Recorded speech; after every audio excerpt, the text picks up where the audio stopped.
So, hi again. It's still the same Thursday, lesson 6, okay, for the Tummo series.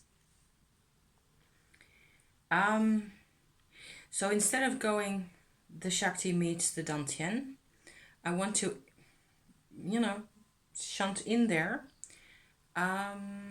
my ideas about why I am not using the middle channel, why I keep going on. So this is not really a lesson, maybe it's more like a why I don't advocate using the middle channel, okay? So maybe this is 5B. Makes sense? I think it makes sense to call it 5B. Let's just do it that way. I'll upload this tomorrow, so Friday, Saturday, something, so as to have this intel available in the playlist where people may find it. So what I've noticed so far, okay, I've been practicing this whole Tummo. It's going really well for me. I am such a fan. I am a huge fan of this process. I have not said this enough times. I am such a massive fan. It is like, if I'd known beforehand how much of a fan I was going to be, I would have started on this 30 years ago, at least, because wow, it is supplying energy in my body and in my emotional and mental life in areas where they have never had any energy. They, in here, these guys have never. I have felt energized and almost buoyant and propelled forward by this energy.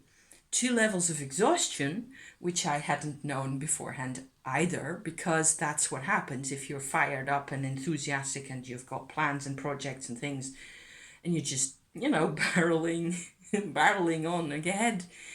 It's at the end of the day, it's like, I need my dinner and I need, to have my television because, wow, hold it, hold the horses, But that's also my temperament. It's also, this is how my life is. It's what my birth chart is like. I have a tendency to be enthusiastic and fired up anyway. So for people with a different sun, moon, and all that stuff positioned in their birth charts, they're going to go about this differently. It won't come out necessarily in this way. And maybe people will be able to integrate the energy into their lives a lot better. Also, if you're younger than me, I'm going to be 55 this August, and I spent 30 years searching for methods to make myself feel better.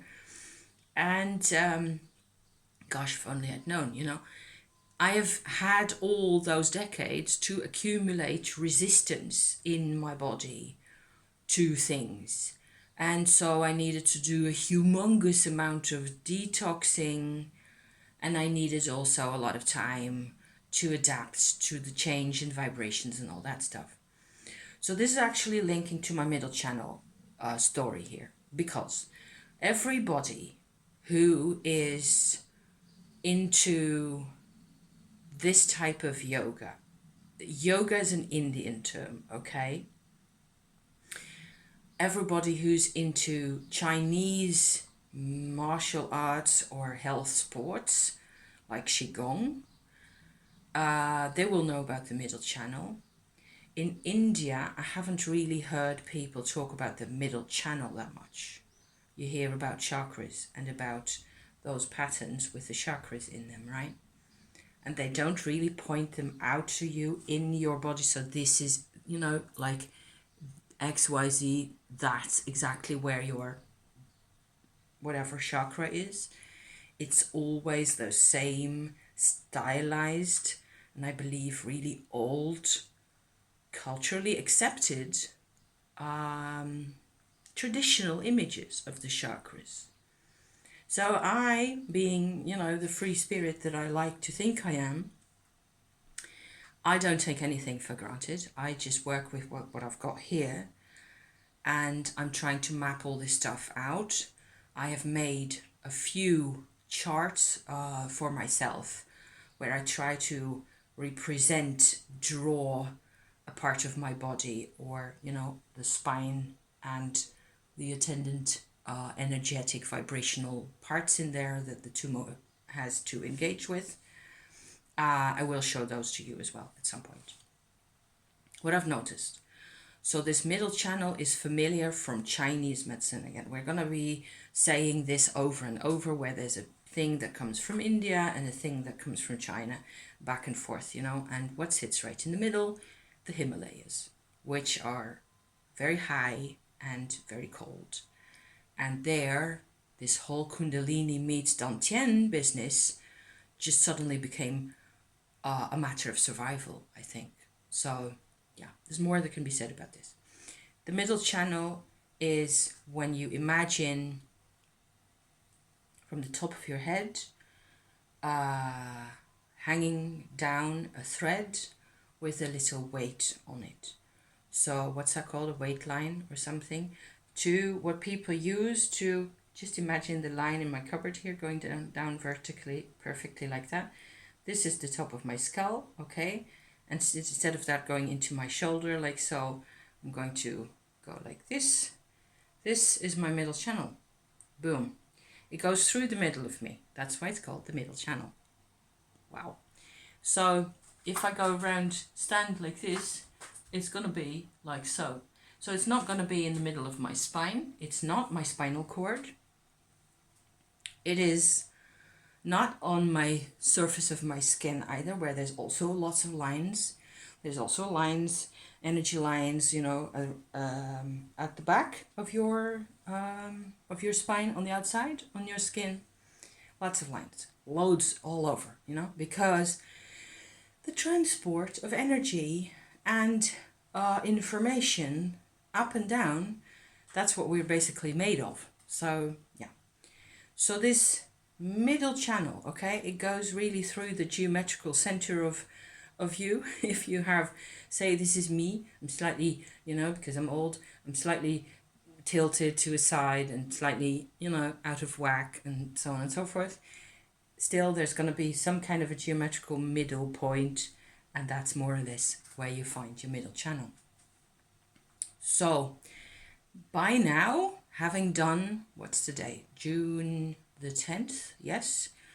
By now, I have done nearly 18 months worth of Tummo, where in the beginning it was quite slow going upwards, you know, like this. It took me the effect that I needed to know that I was actually doing something different, okay? That came really quickly. That was right at the end of January. I felt like, oh, hang on. I've got this. I know what this is. I know what this is different. I can feel this. I can tell that something's happening, okay? That started right away. But the change, the developments from there, you know, I have done a lot of Tummo progress reports during 2020. It's all there on the channel, so feel free to go and investigate that if you haven't already. Since you're here, you're obviously, you know, somehow into this. It took me a while because I had to sort things out. I had a tonsil problem, which by now I can, you know, happily say that it's actually in the past. I solved my tonsil problem with using this, and, you know, a couple of other health things that I did. So red berries and cranberries and things in a decoction, and drinking loads of hot water all the time, you know, 3 mugs a day, drinking hot water, 3 mugs a day, every day, the rest of my life, you know, no exceptions. That just keeps my lymphatic system happy. If my lymphatic system is happy, my tonsils are happy. There you go. It's so basic. It doesn't cost any money, even other than just to heat up your kettle, you know, something like that. But at the time, so February, March, when everybody was in the first throes of the COVID scare and the pandemic scare and all that, and boy, didn't we have an idea what was coming. We had no clue what was coming, right? Well, at that time, I was in the throes of my tonsil nightmare, and it was bad. It was, oh, it was bad. If I don't even want to go there, you know. But I did find my solutions and apply them, and I actually had the things that I needed in terms of the cranberries and all that to kickstart my lymphatic system in my freezer at the time. And it was a Saturday evening when I found this information on the internet. Yay, blessed internet, you know. It's an Ayurvedic approach from India as well. So first had to get through that. Then it was relatively quiet for a while, except for the tensions in the world around us, of course. So I had no way of knowing how much of that came from which source. I did my, process of my dealing, and I just went ahead with my Tummo anyway, because it was one of the few things that always made me feel better. Always. So, but I went along the spine, along the spinal vertebrae, as I have told you 100 times already, with my Shakti going along the spine always. I didn't even know that much about the middle channel. I didn't even figure that much out regarding this middle channel. It was like I just wasn't aware of it, and I didn't need it, and I didn't want it even, because going along the spinal column, and this is the important bit, slows the Shakti the way down. And there's a massive advantage, there's a massive benefit to that. Because you slow it down, it has to, first of all, it becomes accessible for us with our slow brains, me certainly, to go there with our minds and our focus and see what's going on, see what's happening, because it has been slowed down.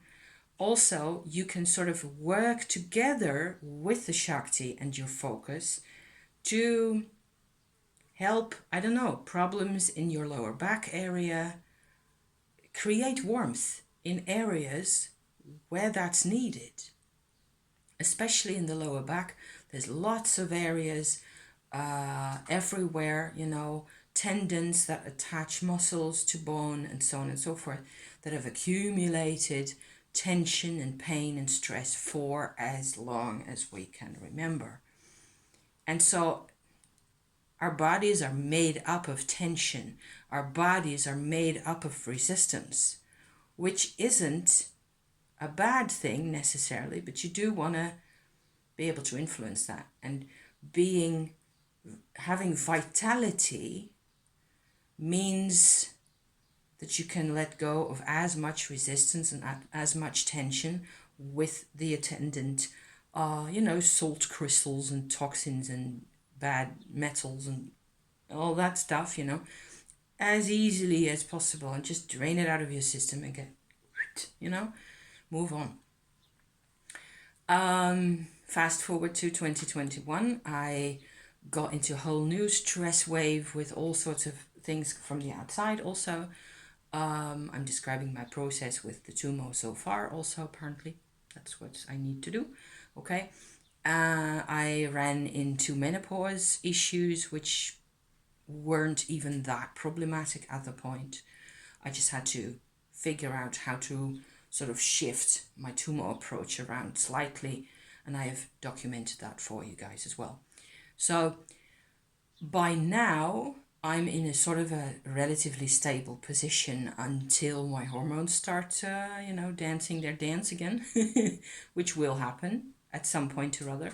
I'm not too worried, because I know now that whenever I run into one of a set of possible issues with my menopause business, there's gonna be that if there's issues, it's what happens is an energy blockage, and I can find ways. I'm feeling a lot more confident that I can actually, sort that stuff out and be okay. Just be okay with the process that my body is giving me as it is. So that's fine. That's already pretty good.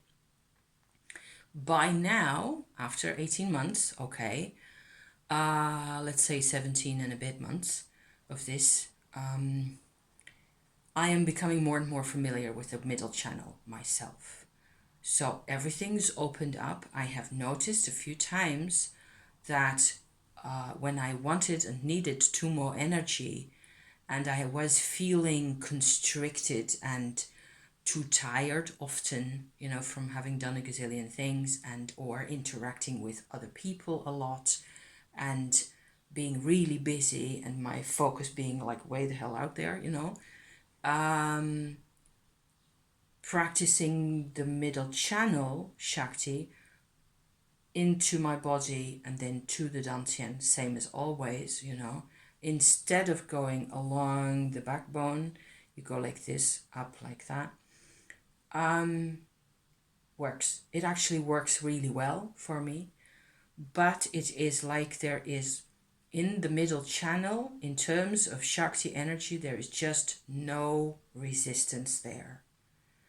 So we will go into this in more lessons later in the future, how exactly this is used and what happens and so on. And it can be really useful.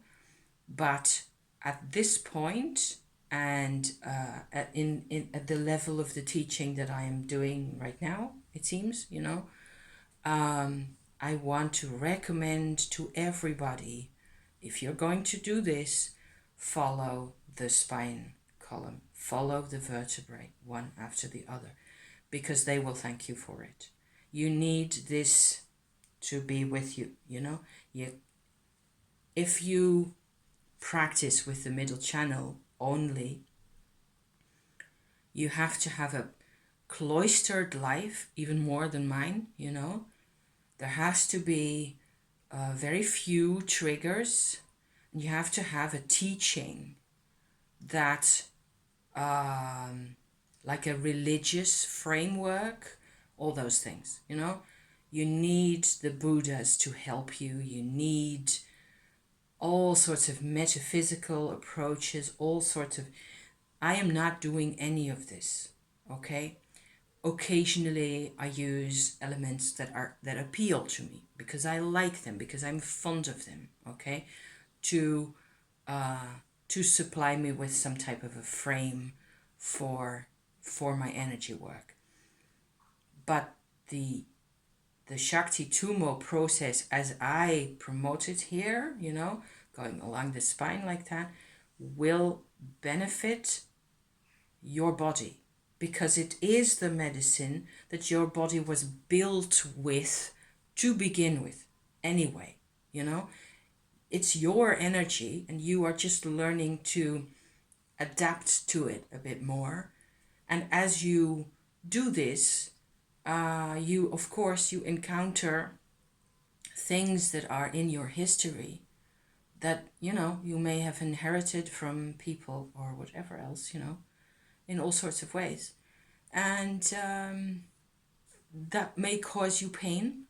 It may cause you, just like with my tonsils went crazy with the new energy that was provided. I had to find a solution for my tonsil problems, which turned out to be a solution for my lymphatic system. I had to investigate all that. So there may be similar, that's why I'm sharing the whole load of it, so that if your issue or issues are, one of a set of other types, having the knowledge of the energy system will make you look at your problem differently. And I still have issues sometimes, even though it's really good at the moment. Like, for example, in my lower back, in my hip joints at this side, there are, on my right side, there are areas which probably I just overworked, carrying heavy stuff and working and standing around on my hips for too long a stretch of time, and other similar, overworked muscles basically, and tendons and things. I do feel at the moment, especially what with, having nice weather and a really relaxed lifestyle otherwise and so on and so forth, I feel more or less perfect. but there's a sensitivity there, and it's like I don't suppose I will ever be able to completely rebuild that whole area of me. Um, I'm thinking of a hernia, that type of a situation that I don't have, but this something in that direction, more or less. It's sensitive and it can get quite painful. And if I exert myself extensively and then sit in the car, for example, for a whole day, it may be a problem. I may have it just gets really stiff and really nasty. I don't think that's possible to really fix that except to just continue along as I'm doing, and healthy lifestyle, proper food, enough sleep, I'm reading on the net, news websites and things, on the BBC website in particular, about people suffering from long COVID, so long aftermath of COVID disease. And it turns out that people actually mention that not getting enough sleep is such an issue, and then they don't mention afterwards that sleeping is a detoxer, and that nobody talks about detoxing your body ever. They just, okay, don't get me started on that. It's making sleep a priority is, I think, something that many of us could benefit from. So yeah. So it's a lengthy tale. Working with the middle channel can work for me to get like a quick energy flow by now, but you want to build up this process just like I did. I spent 1.5 years, building up this practice and this yoga in my life, and also giving myself time to adapt, giving myself an extra couple of 3-4 months to adapt to new energies, because that's what's happening. Take the time you need, and so I think that's what I needed to say. If you just go by the middle channel alone, you need to have this perfectly controlled lifestyle. You need all sorts of framework. I think that's also where which is what people tend to say, you absolutely have to work within a lineage and with a guru or a lama. I think that's the reason why. It's because they work with the middle channel and it just goes zip like that, and the manifestation of the difference of energies in your life is just going to be extreme and sudden, and so you don't give yourself time. Whereas it is possible for us Westerners, to do this in a different way, to benefit from the energies, to make the energies our own. That's what I'm hoping to give to you here. Okay, so did I talk for half an hour? Nearly. Thank you for watching once more. It was real quiet, wasn't it? So I could actually do this. 5B. Thank you for being here, you guys, and good luck if you're getting started on this. If it appeals to you, maybe in the years to come, who knows? Blessed be. Thank you. See you next time. Bye-bye.